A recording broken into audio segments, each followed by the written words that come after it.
तर स्वागत आहे तुमचं हॉरर झोन 04 मध्ये. तर आजची गोष्ट सुरू होते काही अशा प्रकारे.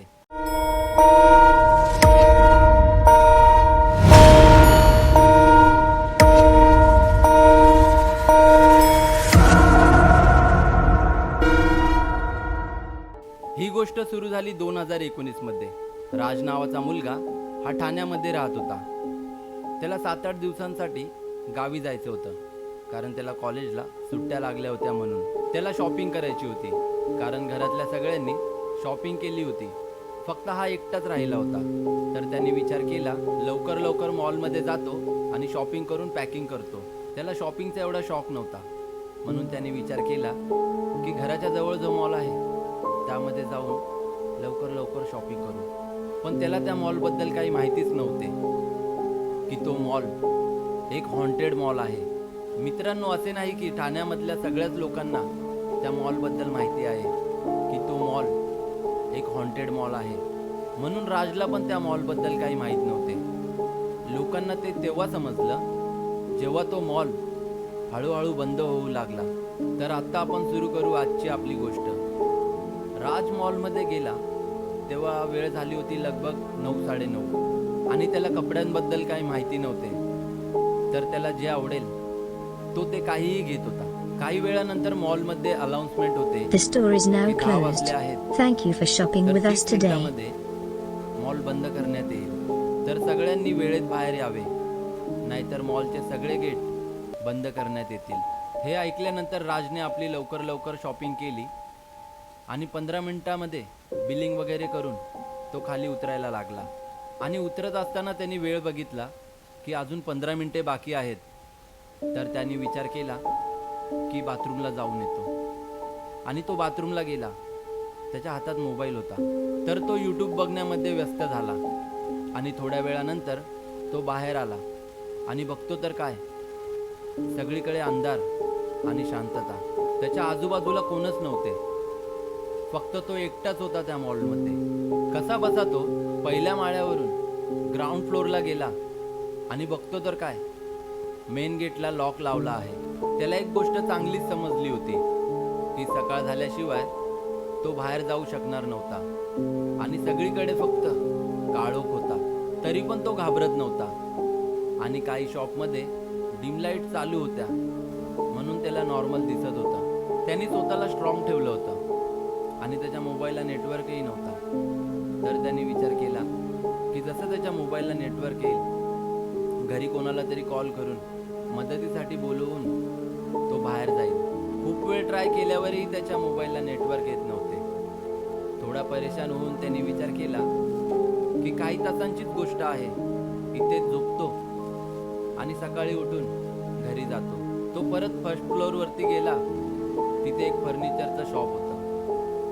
तो त्या फर्निचरच्या शॉपच्या इथे गेला आणि त्या टेबलवरती डोकं ठेवून तिथेच झोपून गेला. रात्रीच्या 2च्या आसपास त्याला कसला तरी आवाज ऐकायला आला.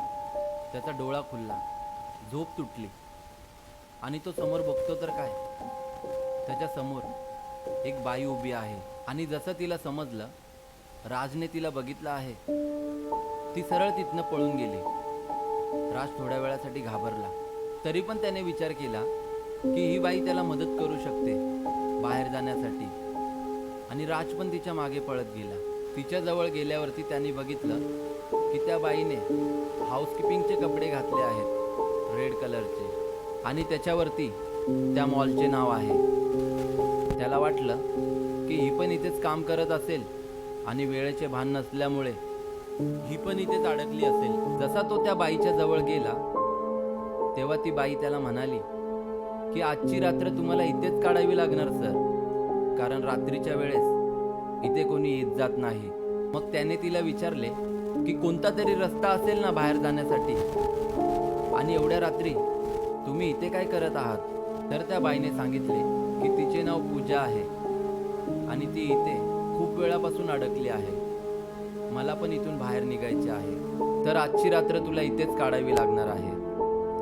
ती जी हाऊसकीपर होती पूजा, ती राजला म्हणाली की तुला इथे घाबरण्यासारखं काहीच नाही आहे, घाबरू नको, आजची रात्र तू इथेच आरामात झोप. पण एक गोष्ट लक्षात ठेव, दुसऱ्या माळ्यावर त्या शिड्यांजवळ जाऊ नको, नाहीतर पाय घसरून पडशील. राज तिला बोलला की हा मी कशाला तिकडे जाऊ द्या, आजची रात्र आपण इकडेच काढू आणि जशी सकाळ होईल आपण निघून जाऊ.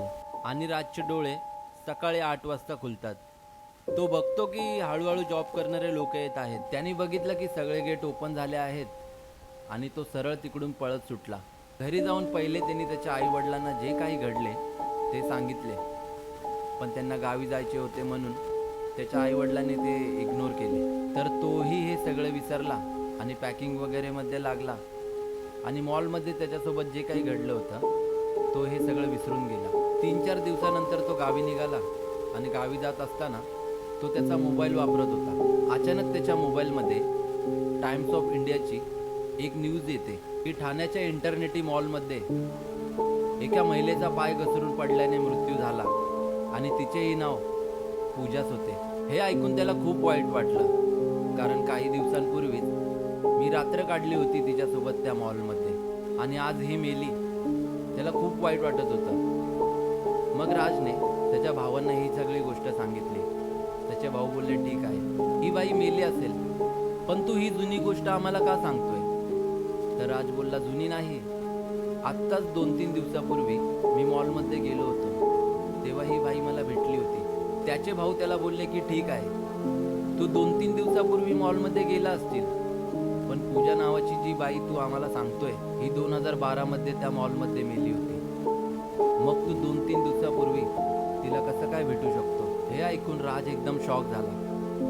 जसं काही माणूस सुन्न होतो ना तसं. हळूहळू राजला एक गोष्ट लक्षात येत होती की ती बाई त्याला त्या रात्री बोलली होती की मी पण इथे खूप वेळापासून अडकली आहे आणि मला पण इथून बाहेर जायचं आहे.